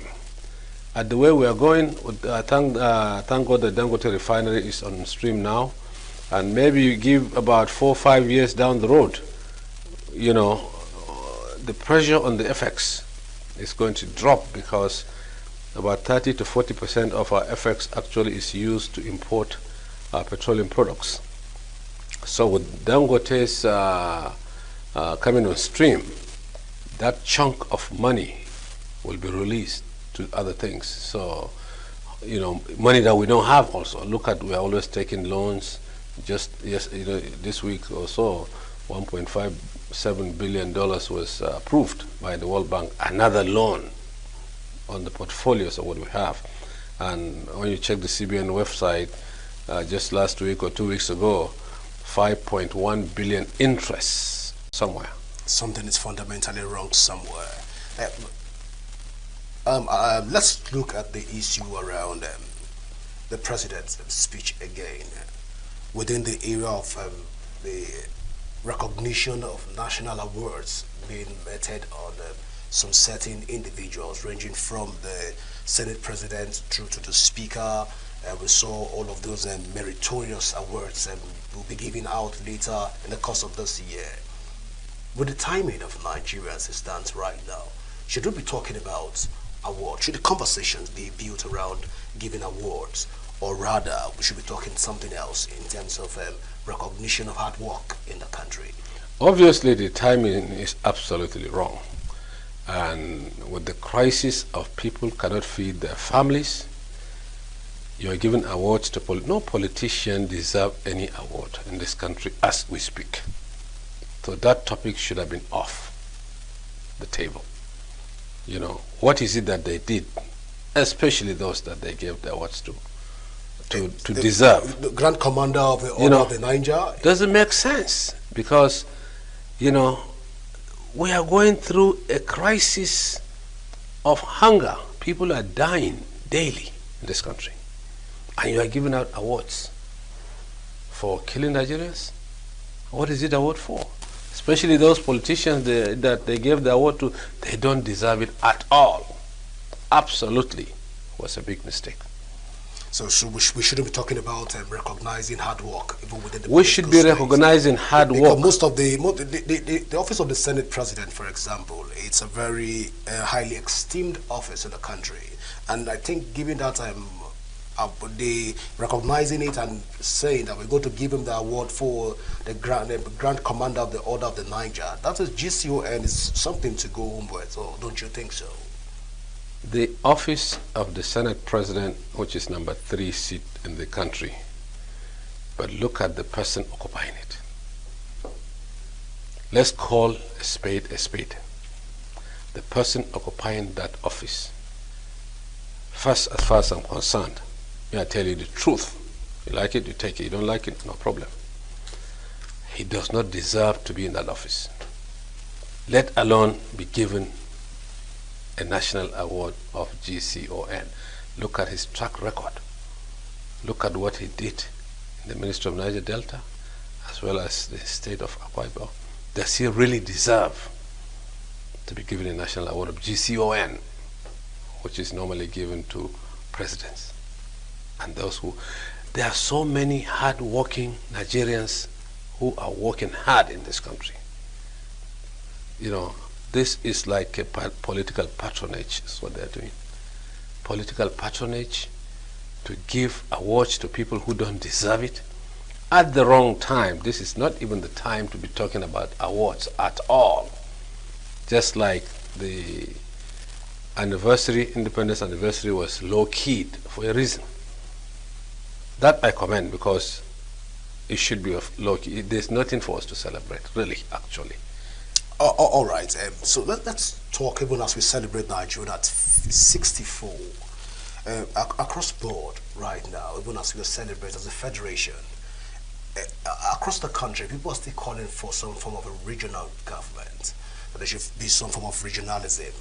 I think this has always been an agitation from different quarters of the country. But then, what's your take on regionalism as it stands right now, even as we celebrate Nigeria at 64? We have, you know, obviously the system we are practicing, the presidential system, is very, very expensive, and we don't have the money to maintain it. That's why there's so many fallouts.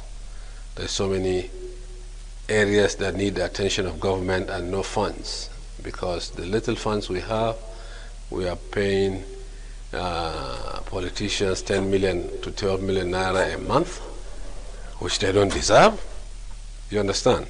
And now you are talking about, because people are fed up with the system and the political class that we have. So I personally will recommend the parliamentary system of government, where it's cost effective, where you come to the parliament, then the president or the prime minister in this case will be selected among those who have elected.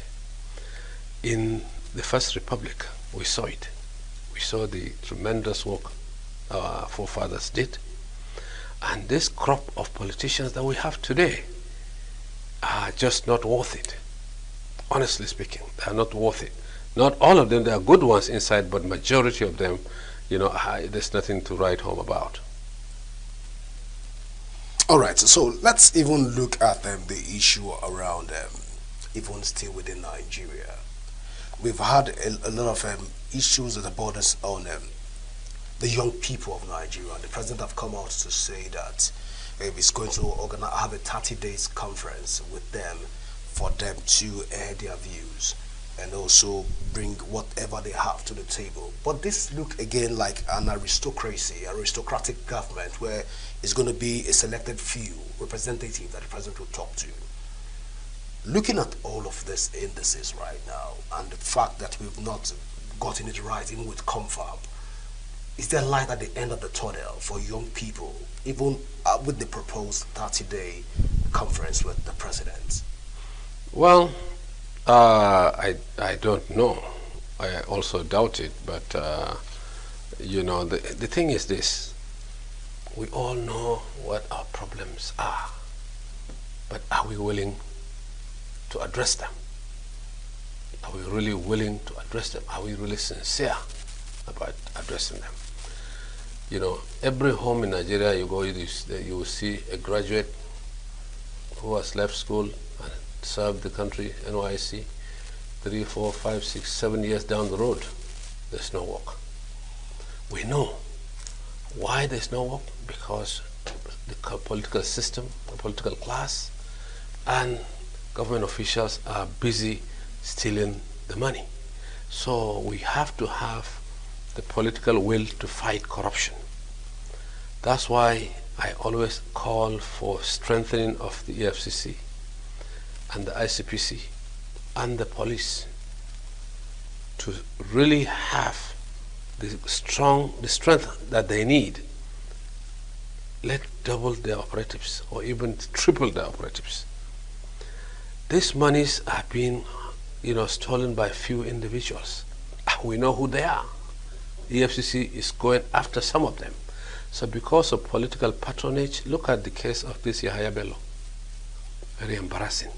Instead of the Kogi people to come out and demand from the EFCC to arrest him and bring back their money, they are being paid to protest against the EFCC. What kind of mentality? You know, something is wrong with the head of Nigerians, especially those who are even stealing and those who are protesting to protect them. You know, the EFCC needs to be strengthened. ICPC needs to be strengthened, seriously. And I'm actually calling on the president to send an executive bill to the National Assembly to make sure that corruption is punishable by death, which is what you find in China. And look at China. Every Nigerian wants to buy something, they go to China. There's a reason for that, because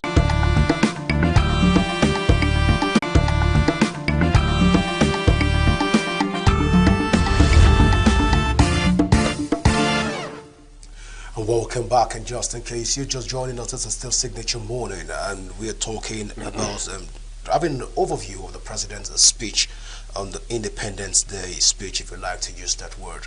And let's come back to you, Alba, looking at regional commission. We talked about the fact that we have to have checks and balances, but we've had a lot of regional commission, from the southeast and northeast commission now to the Niger Delta commission. A lot of these regional commissions, they're not doing a lot in terms of even development in the states, in their regions.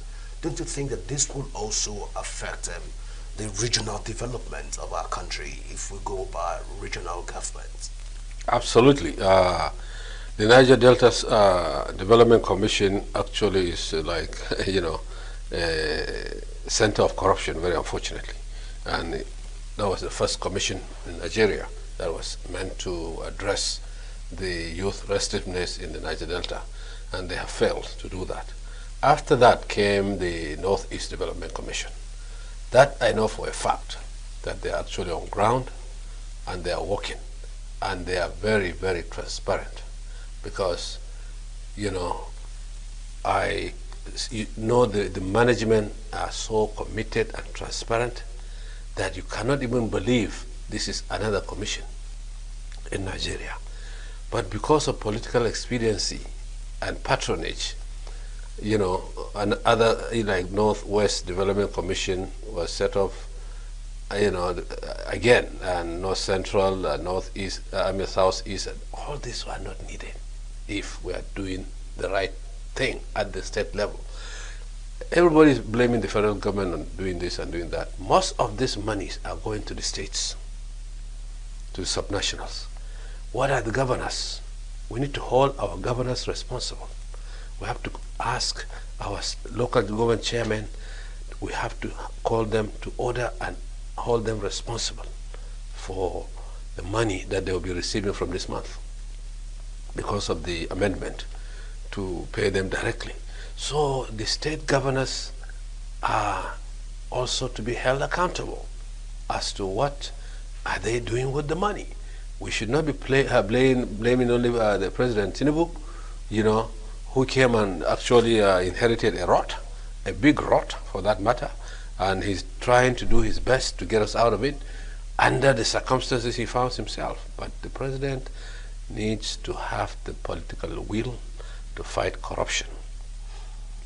So speaking of political will, this independence speech so far for by the President, looking at Nigerian bilateral relationship with other countries, would this further open the frontiers and open the doors for Nigerians to do business with other countries? Would confidence be reposed in Nigeria looking at what the President has ruled out as part of his plan? Do you think that investors will want to buy into this narrative by Mr. President coming into the country to do business? Well, I certainly hope so. But the reality on ground that I see, that you see, and the investors also see is that if there's no justice or equity, you understand, or the political will, you know, to do the right thing, any investors will not want to put their money in Nigeria. But they go around to small countries like Niger, Gabon, Angola, even Ghana, and they invest because the system itself, does it protect the investment? That's the question that we're asking. Do we have enough laws to protect investments? You understand? When I graduated in the late 80s, you understand, I wanted to be the first to bring McDonald's to Nigeria from the US. You know what they told me when I went to the headquarters? They said, Nigeria doesn't have the legal framework or enough for them to trust for their franchise to be in Nigeria. That was then. How about now? As way back as... as way back as 1989 or thereabout at that time, you know. Because I'm a businessman, I was thinking this could have been a good investment or business move. But they refused to come, even though it's the biggest black nation on earth by population-wise, and it's a very, very big market. But they say we don't have the legal framework to protect them from doing business. So investors are always anxious to see if they invest, can they take their money out at any time they want? Is their money protected? Is the country really serious about business? These are the things that investors look at. You know, so I don't blame them. I hope they bring their money and invest, you know. But the reality of the matter is that, you know, hard-earned money, people take decisions, you know, on their own terms. Interesting. But just before, lastly, or before we let you go, let's talk about Nigeria's relationship with the Middle East right now. What do you make of our relationship so far, especially what's going on in the Middle East of Africa? What is going on in the Middle East is very, very unfortunate, sad, and dangerous right now. Nigeria should cut off all diplomatic relations with the state of Israel because of the murderous prime minister that they have. Look at how many people he has killed.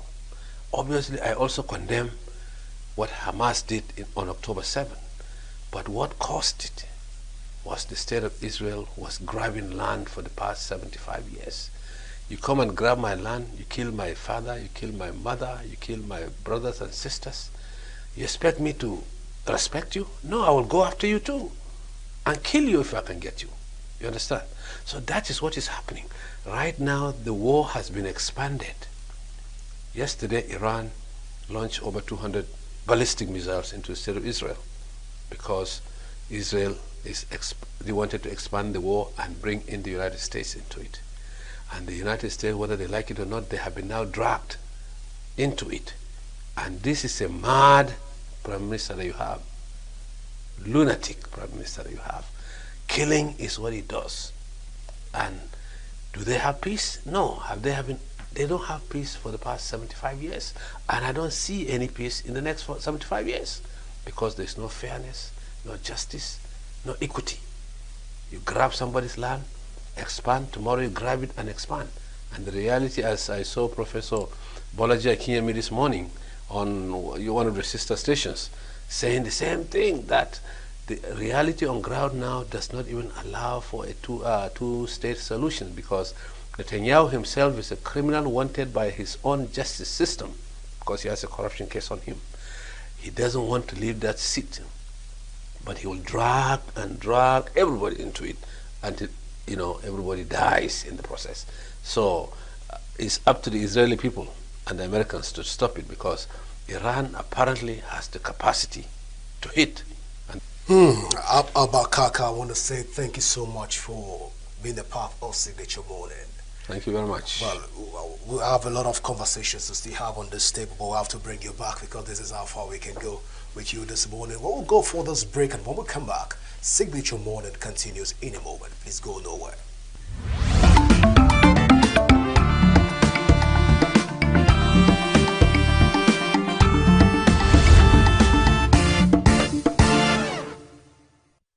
Welcome back, and just in case you're just joining us, this is still Signature Morning, and this morning we'll be talking about the development in the Middle East, and joining me in this conversation is Ambassador Abdullah Abu Shawish, who is the ambassador of the State of Palestine to Nigeria. You're welcome to Signature Morning.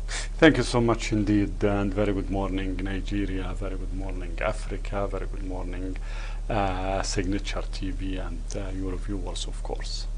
All right, thank you for honoring our invitation to be here. We don't take it for granted. But let's get into the conversation for this morning. In a few days, it will be a year since the current Israel-Pakistan conflict started. How would you describe the conflict in the last 1 year? Again, thank you so much indeed. But I used to say, or I used to start by making some minor corrections to the introductions. Of course, this is very moral, this is very political, and this is a very legal responsibility for me as a Palestinian, as ambassador of the State of Palestine. When you mentioned a crisis, dear Godwin, no, it's not a crisis, because a crisis, it might be when you are have a crisis with another one who you have the same power, or at least you the issue is not that much cluster clear what you are fighting, or what you are what is the difference between both of you. But in our case, in the Israeli-Palestinian issue, or the Palestinian cause, it's the Israeli occupation, not the crisis.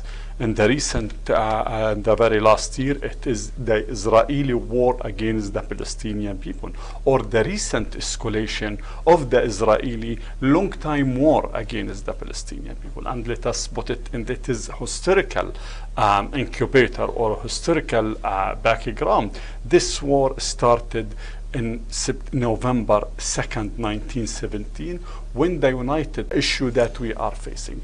This war was continued till 1948, when the Jewish gangs, after more than 50 massacres that they conducted it against the Palestinian people, succeeded, with a lot of support of other Western countries, succeeded to expel and to ethnically cleanse the Palestinian people. One of them is my family, my father, I mean, who was born in our old village, Barga, and he became, he expelled and ethnically cleansed, and he became a refugee in Gaza. This war was continued till we reached 1967, when Israel at that time occupied the remaining part of the historical land of Palestine, and here I mean West Bank, including Jerusalem, East Jerusalem, and Gaza. So that when we talk about October 7th, which you're gonna shed light for sure about it, on it within the next few minutes,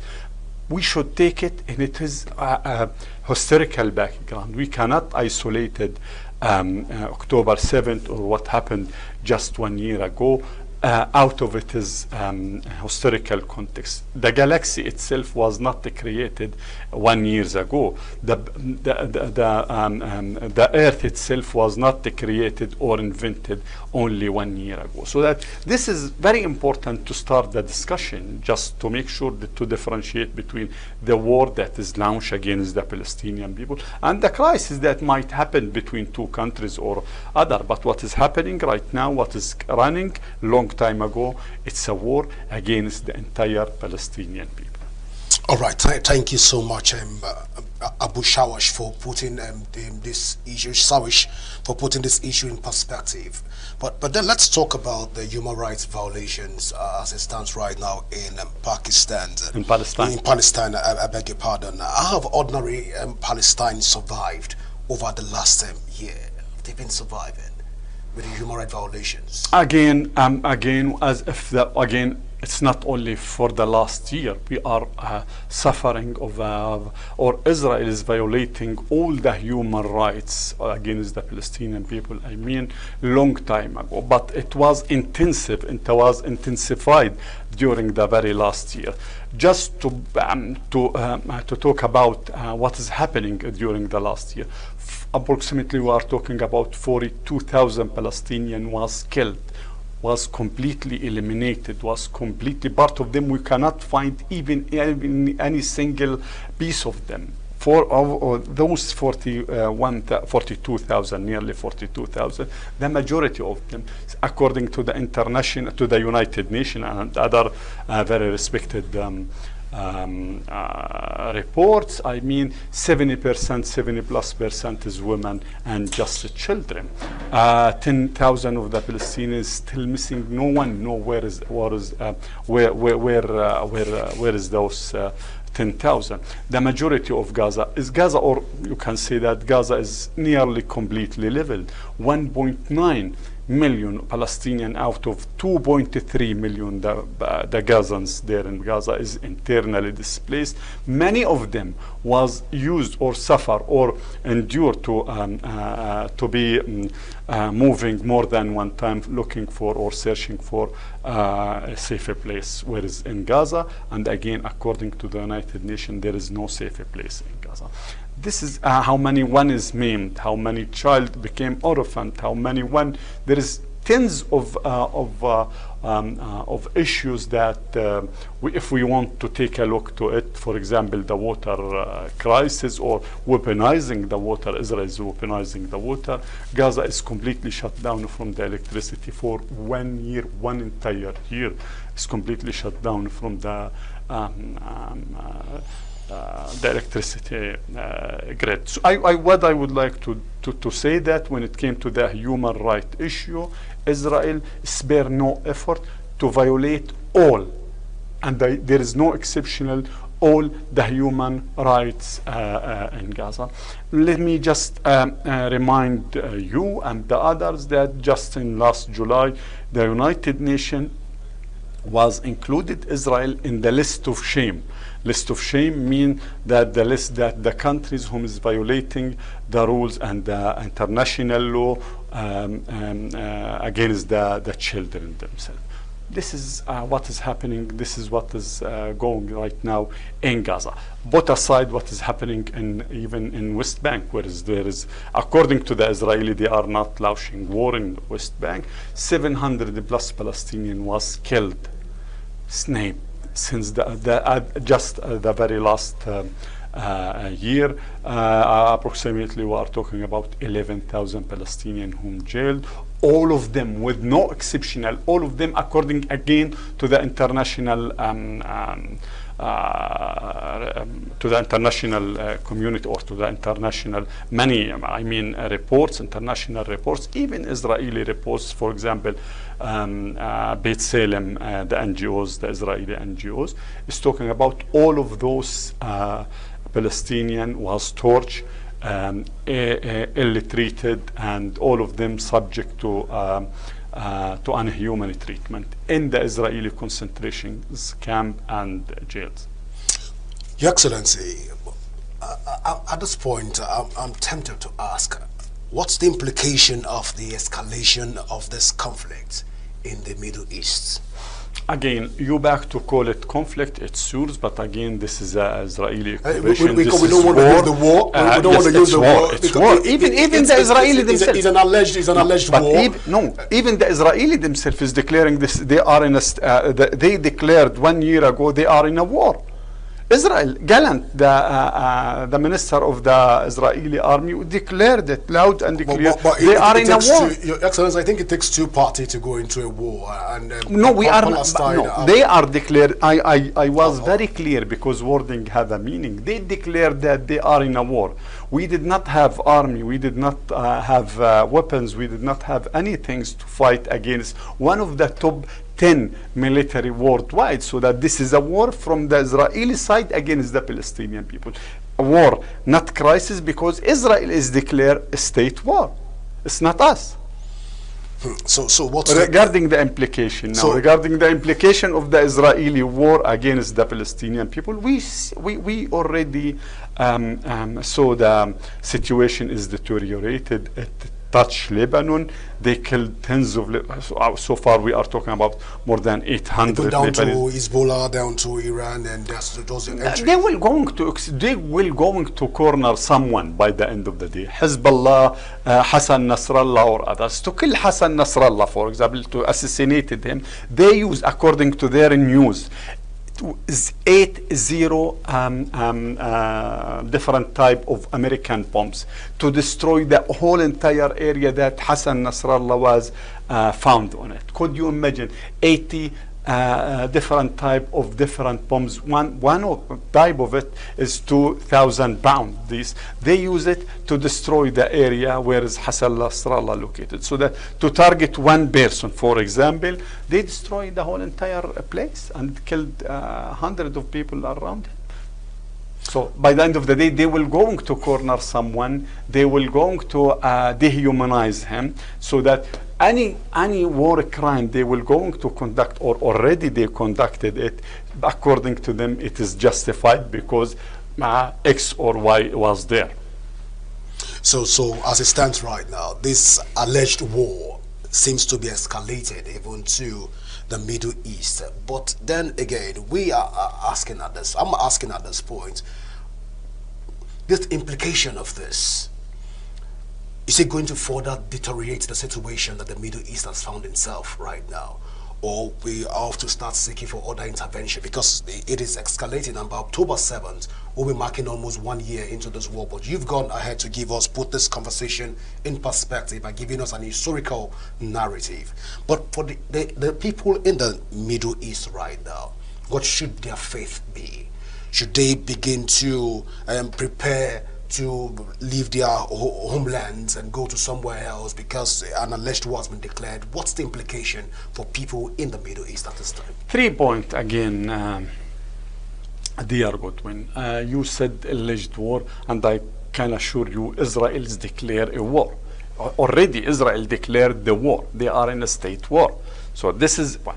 Second, regarding the implication, we could not take it on just on the Middle East, because again, no one is safe until everyone is safe. If anyone here in Africa and Asia, Latin America, believe that he is safe, since this is far away from this, the Israeli war is far away from their country, I can assure you, no. This is it, or the history learned us a lot of lessons that everyone or no one is safe until everyone is safe. Regarding what is the Palestinian aiming to or going to do on the expelling of the Palestinian, this was the aim of Israel since at the very beginning of this war. October 9, for example, Yoav Gallant, the Israeli military minister or Israeli war minister, declared that we are fighting against human animals. Everything will be shut down. Many of the Israeli officials is calling loud and clear, officially speaking, calling for the Palestinian, now it's time to leave Palestine, or time to leave Gaza. And they make a lot of pressure on Egypt to open the borders for the Palestinian to leave. Many of them, official Israelis, I will not going to talk about the regular people or the Israeli state, but many of the official Israelis is talking about completing the job, a Ben Gurion job. Ben Gurion is the godfather of Israel, who was established or declaring the state of declaring the establishment of the state of Israel in 1948. Ben Gurion is the one who is responsible of expelling and ethnically cleanse the Palestinian, the majority of the Palestinian people from their homeland. When I say the majority, still part of the Palestinian, 2 million today is living in Israel, and we approximately 5 million is living in West Bank and Gaza. They used to say, the official Israelis used to say that he did not complete the mission. He conducted a very historical wrong act, because he should use that opportunity to expel all the Palestinians out of the historical land of Palestine. Today they are declaring and calling day and night to complete the mission. To complete the mission, or Ben Gurion mission, mean that to expel the remaining part of the Palestinian people from the historical land of Palestine. They day and night, many of their officials calling for Jordan is the state of the state that should the Palestinian leave, and or Jordan is the area that where the Palestinians should build their state. What the Palestinian learned the lesson. If anyone listened to President Abbas just 4 days ago, 5 days ago, before the United Nations General Assembly, he started his speech by saying, "لن نرحل, لن نرحل, لن نرحل." We will not leave. We will not leave.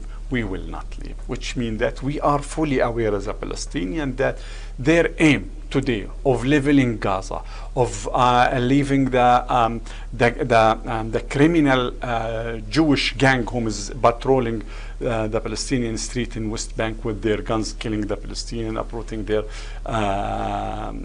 trees, and doing all of the despicable acts against the Palestinians. We know that their ultimate aim is to pressure the Palestinians to leave. They used to, those criminal Israeli settler gangs used to circulate flyers among the Palestinian people, calling them to leave to Jordan. Just a few days ago, they used to circulate, circulate flyers and banners to call for the Palestinian to leave. If you will not going to leave voluntary, you will leave by force. We know this. This is the ultimate aim of the Israeli current government. But again, we learn the lesson from the 1948, and again, I would like to remind that President Abbas has already declared that we will not leave. We will not leave. We will not leave. Just before